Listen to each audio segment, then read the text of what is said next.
오늘 또 새벽기도 나온 여러분들을 주님의 이름으로 환영합니다. 찬송가 우리 399장입니다. 399장 어린 양들아 두려워 말라. 어린 양들아 두려워 말라. 주님 우리와 함께 하신다. 하늘과 땅의 모든 권세 보러 그 양떼들을 항상 지키신다. 오직 믿음으로 두려움 없으리. 오직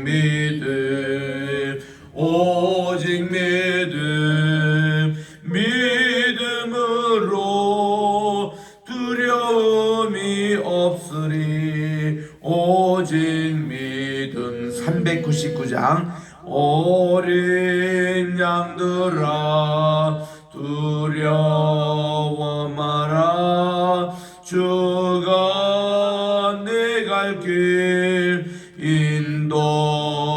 인도하신다. 마라의 쓴물 달게 하신 주은 그 동산에서 피땀 흘리셨네. 오직 믿음 두려움 없으리. 오직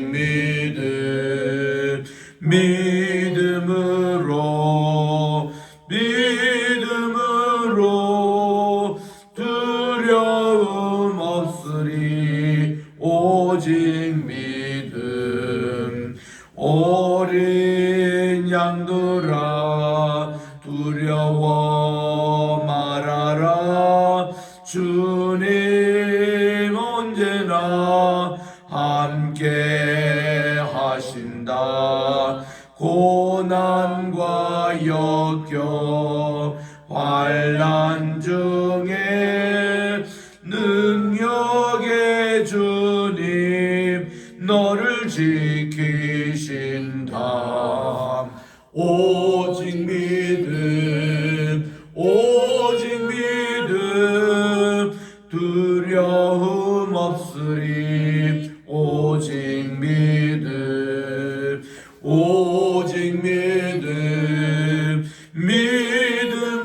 믿음으로 두려움 없으리. 오직 믿음. 393장 찬송입니다. 393장 오 신실하신 주 내 아버지여. 오 신실하신 주 내 아버지여. 늘 함께 계시니 두려움 없네. 그 사랑 변찮고 날 지키시며 어제나 오늘이 한결같네. 오 신실하신 주 날마다 자비를 베푸시며 일용할 모든 것 내려주시니.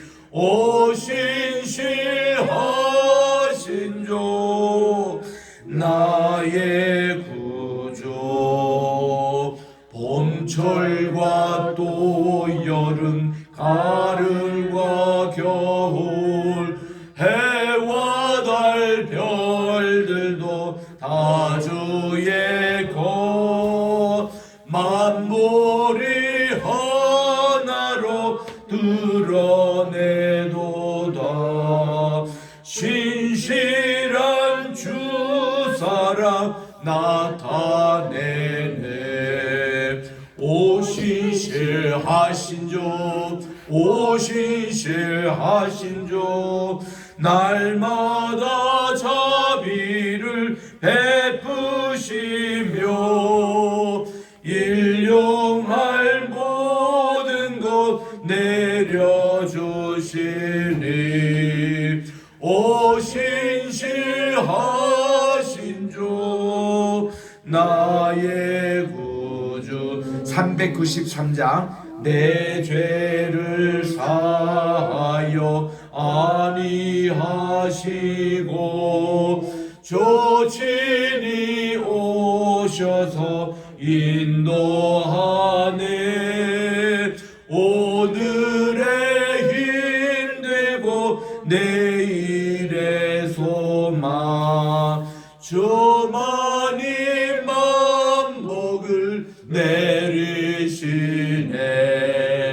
오 신실하신 주, 오 신실하신 주, 날마다 자비를 베푸시며 일용할 모든 것 내려주시니. 오 신실하신 주, 나의 구주. 참으로 좋으신 하나님 아버지 감사합니다. 오늘도 새날을 허락해 주시고 지난 간밤에 또 편안한 쉼 허락해 주셔서 하나님 저희들의 생명을 연장시켜 주신 주님의 은혜를 진심으로 감사를 드립니다. 오늘은 2022년 10월 21일 금요일입니다. 오늘 하루 첫 시간도 주님께 바치오니 이날 나머지 날 또 우리 주님께서 온전히 장정에 붙잡아 주셔서 이날 또 하루가 오늘 우리 인생에서도 또 최고의 날이 되게 도와주시옵시고 우리 주님의 목자장으로 삼고 저희들은 주님의 어린 양으로서 우리 주님의 인도함을 받고 보험을 받는 복된 하루가 되게 도와주시옵소서. 예수님의 이름으로 기도드립니다. 아멘. 오늘은 우리 시편 74편을 묵상하도록 하겠습니다. 74편입니다. 제가 이 말씀 5절까지 읽을 테니까 22절, 23절 마지막 두 절을 합독하시기 바랍니다. 74편 아삽의 마스길. 하나님이여 주께서 어찌하여 우리를 영원히 버리시나이까. 어찌하여 주께서 기르시는 양을 향하여 진노의 연기를 뿜으시나이까. 옛적부터 얻으시고 속량하사 주의 기업의 지파로 삼으신 주의 회정을 기억하시고 주께서 계시던 시온산도 생각하소서. 영구히 파멸된 곳을 향하여 주의 발을 옮겨 놓으소서. 이 원수가 성소에서 모든 악을 행하였나이다. 주의 대적이 주의 회중 가운데서 떠들며 자기들의 깃발을 세워 표적으로 삼았으니 그들은 마치 도끼를 들어 살림을 베는 사람 같으니이다. 22절 시작. 하나님이여 일어나 주의 원통함을 부시고 우매한 자가 종일 주를 비방하는 것을 기억하소서. 주의 대적들의 소리를 잊지 마소서. 일어나 주께 항거하는 자의 떠드는 소리를 항상 주께 상달되나이다. 아멘. 어저께 우리 읽었던 우리 시편의 이제 제3권을 시작하는 10편의 시편을 우리 아삽의 시편이라 그렇게 얘기합니다. 아삽은 다윗 시대 때에 음악 감독으로 그리고 찬양대 지휘자로 임명받았던 참 훌륭한 분인데, 그분의 오늘 이 시편 73편은 다윗 시대 때 쓰인 게 아니라 이거는 솔로몬의 1차 성전이 멸망할 당시 느부갓네살 시대 때에 쓰여진 거 보면은 한 400년 후입니다. 그러면 이것이 아삽의 마스길 교훈으로 되어 있지만은 그가 썼다기보다도 그의 후손이 아니면 아삽과 같은 동명이인의 사람이 훗날에 썼던 것으로 기억이 됩니다. 우리 시편이 10편, 그러니까 이 제3권이 시작하는 73편부터 82편까지 요 내용의 주제는요. 어저께 우리 읽었던 우리 73편의 마지막 두 절, 여호와를 멀리하는 자는 다 망할 것이지만 여호와를 더 가까이 하는 자는 복이 있다. 요 주제의 말씀이에요. 전부 이제 내용이 오늘도 그겁니다. 오늘도 우리 1절부터 11절까지 내용이 성소를 파괴하는 악인들의 모든 것을 하나님께 고발하는 내용입니다. 그들의 이 잘못됨을 고발하는 내용이고 12절부터 17절까지는 구원은 하나님께 속한 구원의 하나님을 의뢰한다는 찬양하는 것이고 18절부터 25절에 있는 내용은 저들의 악한 자의 행위를 절대로 잊지 마십시오. 기억하십시오. 라는 내용으로 이렇게 쓰고 있습니다. 그래서 우리 여기에 74편의 키워드 이렇게 중심 단어를 하나 골라라 그러면 기억하소서라는 그 말입니다. 2절에도 나오고 이제 18절, 19절 계속 나오는 기억해 달라는 그런 말인데 거기에 대해서 나중에 또 설명하겠습니다. 자, 여기서 우선 제목이 아삽의 마스길은 교훈이라 그랬죠. 이제 이 후대에게 내리는 교훈의 내용인데 1절에 이제 모든 것이 참 포함되어 있습니다. 하나님이여 주께서 어찌하여 우리를 영원히 버리시나이까. 이게 하나님의 버리시는 그런 이제 내용을 이렇게 소개하고 있습니다. 이렇게 어찌하여 또 주께서 기르시는 양을 향하여 진노의 연기를 뿜으시나이까. 자, 여기서 우리 중요한 단어가 주님의 기르시는 양이라는 표현은 뭡니까? 요한은 나의 목자가 되시는데 로이 나의 마이 셰퍼드가 되시는데 어찌하여 우리 주께서 기르시는 양을 향해서 진노의 연기를 품으십니까? 이런 내용입니다. 그래서 우리 어제도 강조했습니다마는 주를 멀리하는 자와 주를 가까이 하는 자 그 두 개의 그런 우리 양대를 보는데 지금 여기서는 주님을 가까이 하는데도 어떻게 우리에게 이런 불운이 닥치고 이 성전이 파괴되고 이런 일이 있습니까? 라는 것이 이게 이제 시편 기자가 하나님께 묻는 수사학적인 질문이에요. Rhetoric question. 우리 성경에 이런 레토릭 퀘스천이 참 많습니다. 나의 하나님 어찌하여 나를 버리시나이까 이런 내용이며 그러니까 이게 이 욥이 하나님께 수많은 질문했던 것이 전부 다 그런 레토릭 퀘스천이라 그러거든요. 수사학적인 질문입니다. 하나님 어떻게 이렇게 주의 기르시는 양을 이렇게 참 양에게 진노의 연기를 뿜으십니까? 이 연기라는 것은 불이라고 그래요. 불과 연기가 같이 있는 그 파멸의 그 불입니다. 그래서 이제 이렇게 하나님께 얘기하고서는 그 다음 이제 해답을 찾는 거예요. 여기 그 다음부터 2절에 보니까 옛적부터 얻으시고 속량하사 주의 기업의 지파로 삼으신 주의 회중을 기억하시며 주의 회중이라는 것은 이스라엘 백성을 얘기합니다. 하나님의 선민입니다. 하나님의 특하신 사람이에요. 그리고 주께서 계시던 시온산도 생각하소서. 시온산이라는 게 성전이 있었던 하나님의 성전을 하나님 기억해 주십시오. 그리고서는 이제 이거 다 고발하는 내용이에요. 자, 영구히 파멸된 곳을 향해서 주의 발을 옮겨 놓으소서. 지금 이렇게 성전이 다 파괴됐던 이곳에 하나님의 발을 옮겨 놓으십시오. 주님 신방해 주십시오. 여기를 방문해 주십시오. 여기 찾아와서 직접 확인해 보십시오. 이런 내용입니다. 지금 원수가 이 성소에서 행했던 일들을 하나님 하나씩 한번 보시기 바랍니다.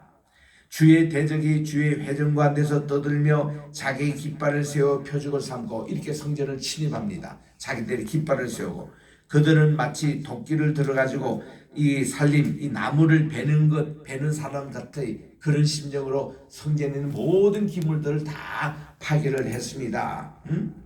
이제 그들이 도끼와 철대로 성소의 모든 조각품들도 다 쳐서 부수고 자, 우리가 어느 나라에 침입해 가지고 그 나라에 대해서 제일 자존심 상하는 인문관이 그들이 섬겼던 신전에 들어가지고 이 모든 것을 파괴하는 거예요. 파괴하는 겁니다. 요전날도 제가 소개했습니다마는 그리스나 또 로마나 이태리 이런 박물관에 가보면은 또 뭐 이 박물관에 또 모조품이 뉴욕에도 많이 와 있습니다마는 거기에 보면은 이게 목이 없는 이렇게 여신상, 또 팔이 없는, 또 다리가 잘린 이런 것이 꽤 많이 있습니다. 이거는 뭔가니 항상 원수들이 여기 딱 침입하면요, 이들이 섬기는 그 신이 아무것도 아니라는 것을 그걸 알게 해서 목을 따버려요. 그리고 또 팔을 이렇게 베버립니다. 우리 그 루블 박물관에 1층에서 2층으로 이제 올라가면 거기 나폴레옹 이제 의상을 입고 대관식했던 큰 그림을 보러 이제 올라가면은 그게 이제 이게 비너스 상이 이렇게 있습니다. 그분도 오른팔이 이렇게 잘려져 있는 거예요. 그 왜 이런 거를 전시하느냐 이렇게 이제 박물관에 물어보면은 그분들 하는 대답이 이것이 진품 그대로 이거를 다시 이렇게 팔을 재생해 가지고 할 수도 있는데 이 잘려진 그 상태가 뭔가니 이제 원수들이 쳐들어와 가지고 이거를 이제 깨트린 것으로 해서 이들을 그대로 그들이 둔다는 거예요. 볼 때마다 야 우리 다시 전쟁 안 나야 되겠다. 다시 원수의 진입을 안 받겠다. 그걸 기억하라고 일부러 그렇게 둔다는 겁니다. 우리가 그 하나님의 언약궤가 블레셋 5방배를 다 돌았습니다. 하나님의 언약궤를 자기들이 탈취했다고 기분이 좋았는데 근데 가는 곳마다 다곤의 심상이 무너져요. 무너지는데 꼭 보면 목이 잘라져 나갑니다. 이거예요. 십계라는 영화의 맨 마지막 장면도 그렇잖아요. 10번째 재앙을 만났던 바로 왕이 왕세제가 죽었습니다. 죽었을 때에 오시리스 신 앞에 가가지고 이제 동상 앞에 가서 얘기하는 거죠. 내 아들을 살려내라고. 하루 얘기합니다. 이틀에도 안 살아납니다. 3일 때는 이 바로가 그냥 저주를 하면서 오시리스 신 당신 진짜 생명신 맞소? 왜 우리 아들을 왜 못 살려내요? 하고는 막 저주하니까 이 오시리스 신이 팍 넘어져가지고 목이 부러지는 이런 것이 영화 장면에 나올 정도로 그런 모습이에요. 지금 원수가 와서 예루살렘 성전 안을 기물부터 다 부수며 하나님께 드렸던 그런 대접이며 또 주전자며 이런 거를 전부 다 도끼를 가지고 몽둥이를 가지고 다 파괴하는 이 모습을 볼 때에 얼마나 마음이 아프겠어요.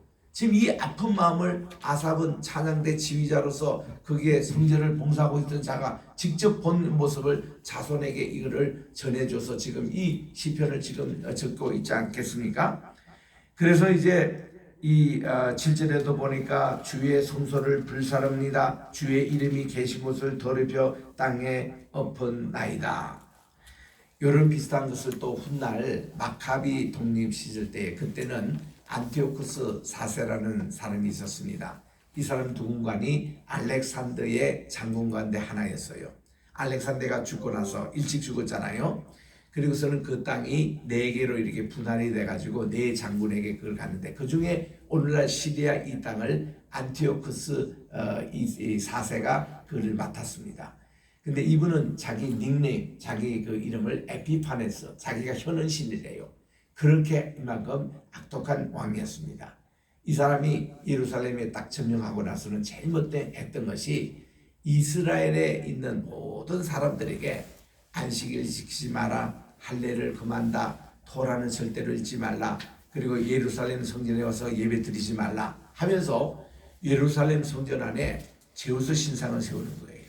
가장 이스라엘 사람들이 싫어. 그리고 이스라엘 사람들은 돼지고기를 참 싫어합니다. 돼지를 못 바칩니다. 하나님께 절대 못 가져옵니다. 근데 제우스 신상을 세워놓고 돼지고기를 막 거기서 바칩니다. 그러니까 이스라엘 사람들 눈에는 더러운 것이 이렇게 성전 안에 있을 때 이때는 종말이 가까운 줄 알라. 이런 말씀을 기억하면서 그렇게 속상했습니다. 그래서 이제 마카비 독립운동이 일어나서 결국 3년 반 만에 이거를 쟁취했습니다마는 참 이 성전을 이렇게 파괴하고 이것이 그 당시 원수들이 했던 제일 첫 번째 일이었어요. 저들이 믿던 하나님이 아무것도 아니라는 것을 이렇게 모면을 주는 겁니다. 그래서 여기 보니까 그들을 진멸하고 이 땅에 있는 하나님의 모든 회당, 시나고그 이것을 불살랐다 그랬습니다. 이 원수들이 지금 이렇게 한 거예요. 9절에 보니 우리의 표적은 보이지 아니하며 선지자도 더 이상 없으며 이런 일이 얼마나 오래는지 우리 중에 아는 자가 없나이다. 이때에 하나님을 섬기는 제사장도 보이지 않고 하나님을 섬기는 선지자도 보이지 않고 지도자가 다 도망가고 또 잡혀가고 지금 이런 고난의 때가 얼마나 오래됐는지 우리가 알 수 없는 비참한 내용들을 하나님께 지금 얘기합니다. 하나님이여 대적이 언제까지 비방하겠으며 원수가 주의 이름을 영원히 능욕하리이까. 주께서 어찌하여 주의 손 곧 주의 오른손을 거두십니까? 주의 손에서 손을 빼사 이제는 그들을 멸하소서라고 이제 하나님께 간절히 기도하는 것입니다. 성전을 이렇게 파괴한 이후에 그들이 슬픈 곡조로 부른 것이 예레미야 애가로 알려지고 있습니다. 예레미야 애가가 lamentation, lamen트라는 것은 뭔가니 탄원한다, 비참한 거, 또 우리 슬픈 마음을 하나님께 고할 때에 lamen트라고 그러거든요. lamentation, 애가 슬픈 애자입니다. 이런 애가를 5장으로 이렇게 부르는데 그 내용이 이 내용과 꼭 같습니다.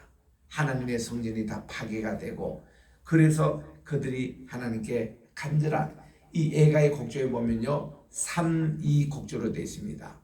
따다단 따다 어이 이렇게 되어 있어요. 3이 이거를 키나 곡조라고 히브리 말로 얘기하는데 3이 곡조로 그렇게 되어 있습니다. 우리나라에도 보면 장례식에 곡을 이렇게 하는데 3이 요 곡조로 해요. 이렇게 아이고 뭐 이런 식으로. 그러니까 이제 서양 선교사들이 처음에 왔을 때에 장례식에 참여하니까 아이고 나는 간다. 아이고 야 이 사람들 영어를 잘하네. 그런데 문제는 내가 지금 지옥 가는지 천국 가는지 이거를 방향을 몰라서 그렇지 아이고라는 이런 애곡을 한다 그렇게 이제 얘기하는데 이런 곡조가 3이 요 곡조로 에가스가 그렇게 되어 있습니다. 그거하고 똑같은 레멘테이션이 오늘 시편 74편의 내용이에요. 그래서 이 시편은 우리가 어려울 때 굉장히 뭐 회사도 망하고 집안도 힘들고 굉장히 어려울 때에 이 찬양시를 르멘트 탄원시를 이렇게 읽고 위로를 받았다고 그럽니다. 그런 이제 탄원시인데 자 여기 11절까지 이제 이런 내용을 하나님께 고발한 후에 12절에서 그의 하나님은 내 구원이시라는 신앙 고백을 합니다. 12절 하나님은 예로부터 저의 왕이십니다. 이거는 틀림없다는 거예요. 사람에게 구원을 베푸셨습니다.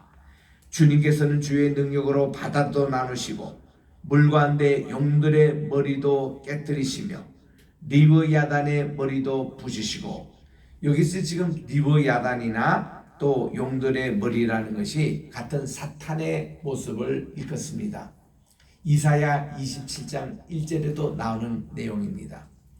이사야 그게 보면요 하나님께서 홍해 바다를 가르실 때의 이 모습을 마침 용을 갈라가지고 그 배를 갈라서 이렇게 두 쪽으로 내는 그런 어떤 신화적인 연상을 할 것을 이 홍해 바다가 갈라지는 그런 것으로 나옵니다. 우리에게 어떤 악의 세력이 있잖아요. 곤란의 세력이 있잖아요. 하나님께서 바로 이것을 배를 가르시고 이런 모습들을 리워야단 꼬불꼬불한 뱀입니다. 그 용입니다. 이것을 이렇게 다 물질시는 그런 이제 것으로 여기에 나옵니다. 우리 창세기 1장 2절에 보니까 흑암이 기품 위에 있고 할 때 기품을 대홈이라고 부릅니다. 대홈이라는 말과 비슷한 그 바벨론 언어가 티아맛이라는 신이 있어요. 그 바벨론 신화에 보면 창조 신화에서 티아맛 신이 용의 모습이었습니다. 그래서 이 용의 모습을 하나님 그들의 있는 그 신 이 마르둑이 이거를 배를 갈라가지고 하나를 하늘로 하나는 땅으로 만드는 그런 신화가 나오는데 그 티아맛과 테홈이 같은 이제 원에서 나왔다 했는데 그를 연상케 하는 리브야단 이런 머리를 부주시고 그것을 사막에 사는 자에게 음식물로 하나님이 주시는 구원의 하나님, 이런 나쁜 사람의 모든 것을 하나님이 간섭해 주셔서 또 하나님의 구원의 모습을 보십시오. 주께서는 바위를 쪼개어 큰 물을 내시며 르비딤 반석을 내어서 오아시스를 만들게 하신 하나님, 그 주께서 늘 흐르는 강들도 마르게 하신 하나님, 낮도 주의 것이고 밤도 주의 것입니다. 주께서는 낮과 밤을 다 주관하시고 빛과 해를 마련하셨사오니 주께서 땅의 경계를 정하시며 주께서 여름과 겨울도 만드셨습니다 하고 구원의 하나님을 찬양합니다. 이런 하나님께서 이제 18절부터 끝절까지는 이렇게 악행을 했는, 성전을 파괴한 저 사람들의 행위를 절대로 잊지 마시고 기억해 달라고 그렇게 이제 기도를 하는 것입니다. 여호와여, 이것을 기억하소서. 원수가 주를 비방하며 우매하는 백성이 주의 이름을 능욕하였던 거, 이거 잊지 말고 기억해 주십시오. 주의 몇 비둘기의 생명을 들짐승에게 주지 마시고 주의 가난한 자의 목숨을 영원히 잊지 마소서. 이거 기억해 달라고. 그 언약을 눈여겨보소서. 무릇 땅의 어두운 곳에 포악한 자의 처소가 가득합니다. 학대받은 자가 부끄러이 돌아가게 하지 마시고 가난한 자와 궁핍한 자가 주의 이름을 찬송하게 하소서라고 그렇게 하나님 저들의 악행을 잊지 말아달라고 기억합니다. 여러분, 다윗도 그랬습니다만은 이 아사십도 또 우리 성경에 많이 보면요, 예를 들면 우리 하나님을 믿는 사람은요 이 세상을 적극적으로 살도록 가르칩니다. 소극적이고 당한 게 아니에요. 우리 많은 크리스찬들의 윤리를 조사해 보면요, 우리 주님께서 말씀하시기를 원수를 사랑하라, 그리고 그들을 용서하라, 그들이 오른팔을 치면 왼편도 돌려주라, 겉옷을 요구하면 속옷까지 벗어주어라, 오리를 가려면 심리까지도 가라. 이거를 이런 맥락에서 가르치니까 어떻게 들으면은, 야, 예수 믿고 하나님 믿는 사람은 맨날 억울하게 살아야 되고 맨날 당해야 되고 맨날 바보처럼 그렇게 한다, 이렇게 이제 생각을 할 수도 있습니다. 이거 성경을 잘못 가르치는 거예요. 성경에 보십시오. 얼마나 이렇게 다윗도 자기를 따르는 그 원수를 하나님이 갚아달라고 적극적으로 얘기합니다. 하나님이 저들의 죄상을 밝히면서 하나님, 내가 이거 갚을 길이 없지니와 하나님이 직접 그렇게 갚아달라고 적극적으로 그렇게 얘기하고, 또 이것을 정말 이 하나님께 우리가 뭐 당하고 이런 게 아니라 이거 적극적인 이것을 가르치거든요. 이게 프로테스탄트의 윤리입니다. 막스 웨버가 이 어떻게 자본주의가 이게 형성됐냐 조사를 해보니까 프로테스탄트의 윤리라는 거예요. 이거를 조사해 보면은 예수 믿는 사람은 굉장히 적극적으로 선을 행하고 또 적극적으로 악을 대처하다는 겁니다. 그게 이제 어디서 그 말이 나온 거니, 그 당시 로마 시대 때의 법을 조금이라도 이해하면은 쉽게 이해되는 말씀이에요.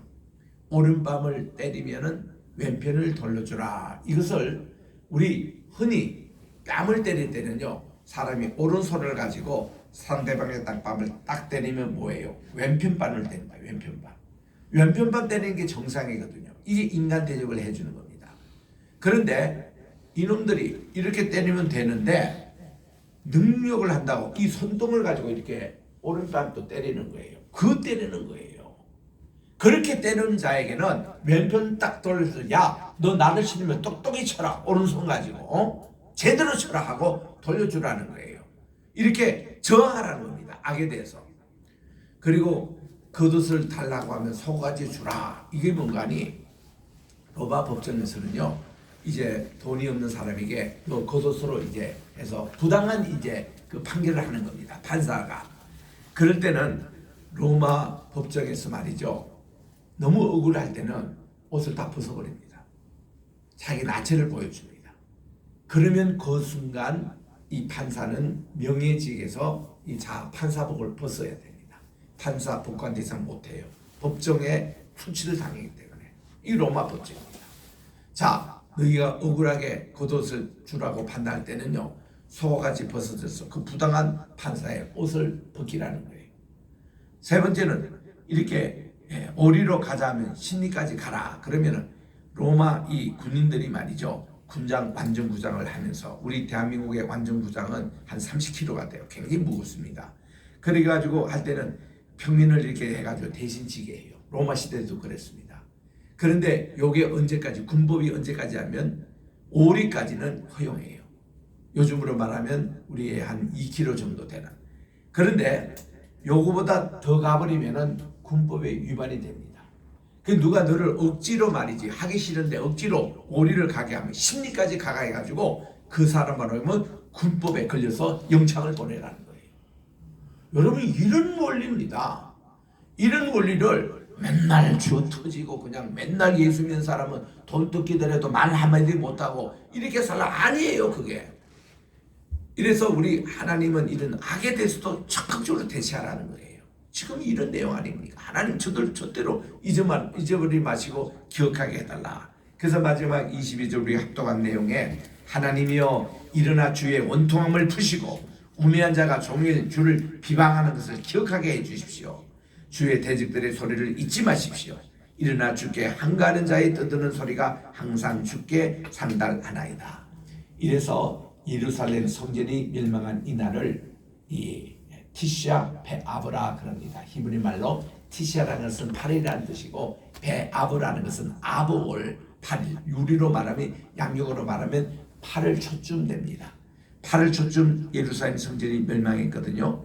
멸망하고서는 그들이 40일 동안 금식기도 합니다. 금식하는 그날이 창조절이 시작되는 거예요. 새해가 시작되는 겁니다. 그래서 이게 티샤 베아브 날에 하나님의 성전이 파괴할 때마다 1성전도 그날 파괴됐습니다. 2성전도 그날 파괴됐습니다. 그래서 이스라엘 백성들이 지금 제3정신을 짓고자 할 때 기공식을 티샤 베아브 8월 9일 날 하려고 지금 준비하고 있다고 합니다. 자, 이런 우리 시편을 오늘도 읽으면서 우리는 로이, 우리의 목자장 되시는 우리 하나님께서 우리의 구원을 이루어주시고 마침내 그 악행을 행한 자를 하나님이 반드시 심판해 준다는 이 내용을 가지시고 오늘도 여러분들이 적극적으로 선을 실천하시고 적극적으로 악과 대치해서 승리하시기를 주의 이름으로 축원합니다. 기도하겠습니다. 하나님 아버지 감사합니다. 오늘도 우리 시편 74편을 통해서 주신 귀한 말씀, 우리가 주를 멀리하는 자는 망하지만은 주님을 가까이한 자는 복을 받겠다는 이 말씀을 꼭 기억하고 우리가 적극적으로 악을 대처하고 또 선을 행하는 우리 모두가 되게 도와주시옵기만을 간절히 바라고, 오늘도 주님 앞에 귀한 헌금을 바친 손길이 있습니다. 이 예물을 주께서 받아주시옵시고 하늘 창고에 쌓아주셔서 복음 전하는데 귀하게 사용해 주시고 그 드린 손길 또 오늘도 우리 모든 성도님들 정말 저들의 가게를 지켜주시고 재정을 안전하게 해주시며 특별히 건강에 축복 허락해 주시고 또 가정과 우리 직장터 우리 또 모든 아는 일터에 특별히 우리 대한민국에 주님의 행복과 축복이 가득 차게 도와주시옵소서. 예수님의 이름으로 기도드립니다. 아멘. 하늘에 계신 우리 아버지여, 이름이 거룩히 여김을 받으시오며 나라에 임하옵시오며 뜻이 하늘에서 이룬 것 같이 땅에서도 이루어지이다. 오늘날 우리에게 일용할 양식을 주옵시고 우리가 우리에게 죄 지은 자를 사하여 준 것 같이 우리 죄를 사하여 주옵시고 우리를 시험에 들게 하지 마옵시며 다만 악에서 구하옵소서. 대개 나라와 권세와 영광이 아버지께 영원히 있사옵나이다. 아멘.